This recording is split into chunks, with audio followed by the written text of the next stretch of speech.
Hello, and welcome to this course on search advertising. In this course, we're going to cover how to set up paid search advertisements with Google AdWords. This course is divided into 3 modules. Module 1 covers ad campaign goals. Module 2 covers ad groups and keywords. And Module 3 covers creating the ads and monitoring performance. By the time this course is over, you'll know how to effectively launch search engine ad campaigns and bring in massive traffic to your business. So without further ado, let's dive into the first module. Hello, and welcome to Module 1. In this module, our ad expert will be teaching you about the various campaign goals and how to pick the best ones for your business. So get ready to take some notes and let's jump right in. Okay, so I'm going to walk you through the various goals you can choose from when creating a search ad campaign in Google AdWords. We'll start here at the main dashboard, and we'll click Campaigns up here on the left. This brings us to our campaign dashboard, and since we want to create a new one, we'll click this blue plus sign button here on the left-hand side, and we'll select New Campaign. As you can see, we've got 7 goals to choose from. But first, let's talk about what the word goal actually means in the AdWords universe.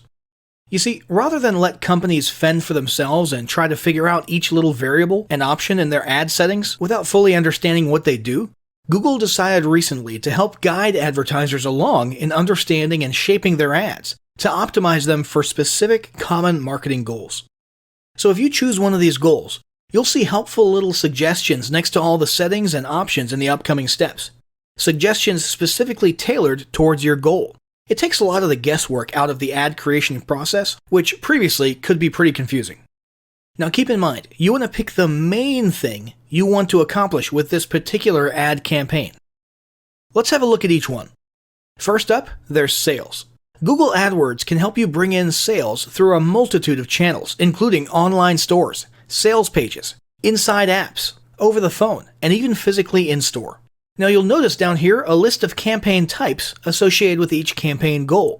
This could be either search ads, display ads, shopping ads, video ads, or universal app ads. Since this course is all about search advertising, we'll want to make sure any goal we select has search as an applicable campaign type, which, as you can see, sales does. Next, there's leads. This is all about getting prospects onto your list. Whether you're building a basic email list or doing more complicated lead generation where you're collecting phone numbers, addresses, or anything else, this goal will help you optimize your ad for maximum return. Since this goal's main focus point is conversion tracking, it doesn't limit you to traditional lead generation. This can also help you optimize for other actions like registering for a webinar or taking a survey. Next, we've got website traffic. Now this goal is arguably the most generic and least specific. I would say this would best serve people who are doing content marketing or just trying to get more eyeballs on their blog posts, and who don't really care about specific actions or conversions. But it could be used for a whole host of things. Then there's product and brand consideration. This is a highly specialized type of goal that's largely oriented towards potential customers who have already started their research process, and you want to distinguish your products or services from others, and encourage them to explore more about your solutions. There's a lot more potential for engagement within the ad with this goal. For example, you can create interactive light boxes and ads with multiple images that they can interact with. It's pretty cool, but as you can see, this goal is only applicable to the display and video campaign types, not search ads, so we can skip it. Brand awareness and reach. This one's all about views. If people click your ads, that's great, but we're really focused on people noticing, seeing, and becoming aware of your brand. Your name, your logo, your unique selling proposition. As you can probably guess, these are very visual ads, and as such, search is once again not one of the applicable campaign types, so we can skip this. Next, app promotion. This one's pretty straightforward. You want people to install and use your apps. This one relies on the universal app campaign types, not search ads, so it doesn't apply to us for this course. Finally, there's the no goal option. This is where you're totally unguided. You've got your pick of any campaign type, and you don't have any tailored recommendations during the creation process. This should only be used by advanced users who know AdWords and ad performance like the back of their hands. And since you're watching this video lesson right now, it's a safe bet that doesn't apply to us. For the sake of this lesson, we're going to go with leads as our campaign goal. So I'll click that, and as you can see, we can now choose from any of these applicable campaign types. We'll choose search ads, and for the ways to reach our goal, we'll choose website visits. We don't really have a demo website for this lesson, so the first random website that pops into my head is everlesson.com, which is a really sweet membership/e-learning platform. So I'll type that in here and hit continue. That will bring us to our campaign settings page, which is what we'll cover in the next lesson. Hello, and welcome to Module 2. In this module, our ad expert will be showing you how to set up ad groups and keyword for your campaign. So get ready to take some notes and let's jump right in. Okay, so we'll start here on the campaign settings screen. Now that we've chosen the goal, we're going to configure our settings for this campaign and then move into ad groups and keywords. So first we want to give our campaign a name. I'll go ahead and leave the auto-generated name they've got for me right here. Next, we'll choose which networks we want ads to appear on for this campaign. Now you can augment a search campaign with some limited display network ads if you want, and in that case, Google will basically determine relevant placements around the web and stick your ads there with what it considers leftover money from your budget. For our purposes, we'll go ahead and uncheck that display option and focus on search only. Next is the location field. Now this is pretty cool. Not only can we type in things like countries and cities, but we can even click advanced and let's zoom in all the way to, say, Omaha, Nebraska. We'll click radius, pin mode, and I can drop a pin and narrow my target audience all the way down to a specific number of miles from that pin. It's insane what you can do. But for the sake of this tutorial, we're just going to stick with all countries and territories. Next, if you're targeting your audience based on language, you can do that right here. And then we have the budget. Now the budget is important to understand. This is not a cap on daily spending like a lot of people think. What you're actually setting here is your approximate monthly budget divided by about 30 days. So the actual spend on any given day could be as much as twice what you type here, and on other days it might be considerably less than that number. But Google will make sure that by the end of 1 month, when you divide it all up, you will have spent this number times about 30. So this will end up being your daily average, not your actual daily cap. Now you do have an option here. If you need to spend as much money as possible and get these ads out in a shorter period of time, let's say you're doing retargeting for a week-long product launch, or you're trying to meet a sales quota or something like that. You can set delivery to accelerate it so it'll spend your money faster. But just be aware, of course, that this will obviously cause your budget to run out early. Next is bidding. Now, bidding in AdWords is of course based on the old ad auction framework where Google's algorithms are constantly deciding whose ads to show where and when and how often. You can choose what metric you want your bidding focused on right here. It's automatically set to clicks, which means it'll optimize for people actually clicking on your ads, but there's other options as well. Impressions refer to how many people see your ads, regardless of whether they click. And as you can see, there's 2 grayed out options here for conversions and conversion value. Now those are pretty nifty to use, but they require you to set up a special conversion tracking tool separately first, so we're going to focus on clicks. We have an option here to set a bid limit. So if you have a specific number in mind that you want to pay per click, you can enter that here. But if you want Google to simply handle this for you, you can leave it blank. Next, we've got start and end dates. Now, typically, ads just run indefinitely. But you might have a specific reason for setting an end date. For example, if you're running a limited time offer or promoting a live event. We'll leave this set to none for us. Next, there's audiences. Now here's the thing. Audiences are great. You've got a lot of demographic and interest-based options to choose from here, based on mountains of data that Google has collected, as well as based on your own data, like if you create a remarketing audience with a tracking pixel. However, most of this will be more useful if you're doing display ads or one of the other types of ads, and you want people to encounter your ads while they're browsing around the web. Since we're strictly dealing with search ads in this lesson, and we literally want to reach people on the search results page while they're typing specific keywords, we're going to skip this. Next, we have extensions.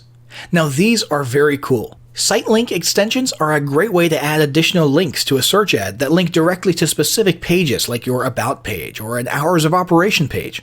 Callout extensions are great for adding important bits of information like free shipping or product details like vehicle mileage or any bullet point type things that don't fit into the main ad text. And finally, call extensions are literally a link that can lead directly to a phone call to a number of your choice. We won't need any of these for our purposes, but be sure to explore these options if they're relevant to your business. Now it's time to move on to ad groups and keywords. This gets directly to the heart of our search ad campaigns. What keywords do we want to show up for? You'll want to put a lot of thought into this because it directly affects your reach. The popularity and frequency of search terms is vital for obvious reasons, but you also need to balance that with the competition level for those search terms, since that impacts the amount of your budget that gets used per click. Now there's a few tools that can help you with this, including Google's own Keyword Planner, Moz, KW Finder, and SEMrush. These tools can help get search volume and competition rates for known keywords, as well as explore and discover additional relevant keywords that you might not have thought of. Once we've researched our keywords, we can literally just paste them all right here. Now you can divide your campaign into easier to manage and analyze groups called ad groups. And if you want to, you can have different sets of keywords in each group so you can see which ones perform better after the ad's been running for a while. For this lesson, however, we'll just need the one ad group. So I'll go ahead and paste my researched list of keywords right here. That's about it for this step. I'm going to hit save and continue, and we'll move on to creating the ad itself in the next module. Hello, and welcome to Module 3. In this module, our ad expert will show you how to create your ads and monitor their performance after launch. So get ready to take some notes, and let's jump right in. Alright, so here we are on the ad creation page. You've probably seen these search result ads about 1 billion times, right? Now it's your turn to create one. As we create this ad, keep an eye on this preview to the right here. This is where you can see a demo of what your ads will look like on the search results page. Step 1, we need to enter the final URL that our traffic will be landing on when clicking on our ads. Sticking with our previous example, we'll say we're sending people to the membership platform everlesson.com. Now let's create some headlines. These are the most visible and eye-catching parts of your ad, so you want to make sure the most important words are right here, which can require a lot of thought beforehand because there's a pretty tight character limit. Let's say super easy membership platform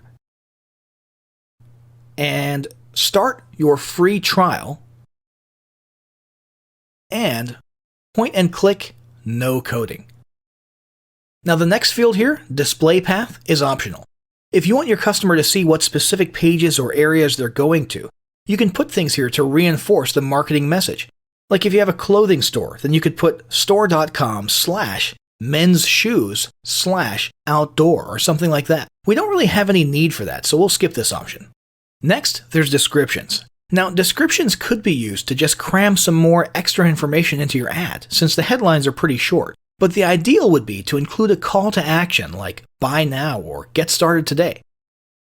I think we'll try get your first online course up and running today. Now, more recently, Google added the ability to add yet another 90 characters of description here. That's probably advantageous in many cases, but I don't want my ads to get so crammed with text that the prospect's eyes miss the main message. So I'm going to stick with what we have here. That's it.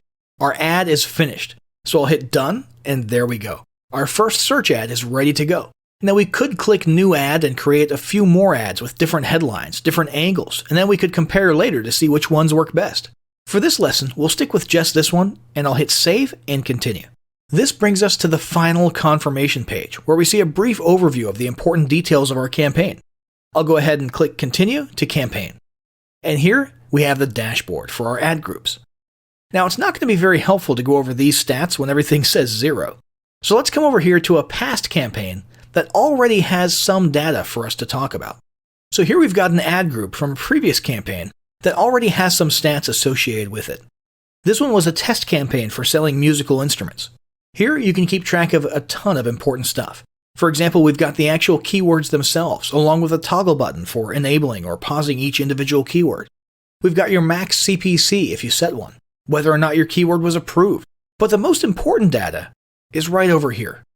We've got your number of clicks, impressions, which means how many people saw your ads for those keywords, click-through rate, average cost per click, and the total cost from that keyword so far. So to take one of these as an example, the term violin sale has brought in 5 clicks to our website so far. That's out of 148 people who have seen the ad, which gives us a click rate of 3.38%. Now, based on the way Google was handling our bidding, we ended up spending $3.29 for those 5 clicks, which gives us an average cost per click of 66 cents from that keyword. As you can see, this campaign was in its infancy, but you should definitely monitor these stats regularly because over time, with more data, the averages become more certain and the differences in performance between keywords become more clear. If you determine that certain keywords aren't performing that well, or that there's just not enough search volume and you want to focus your budget elsewhere, you can pause individual keywords right here with this toggle option. And there you have it. We've successfully created a search advertising campaign.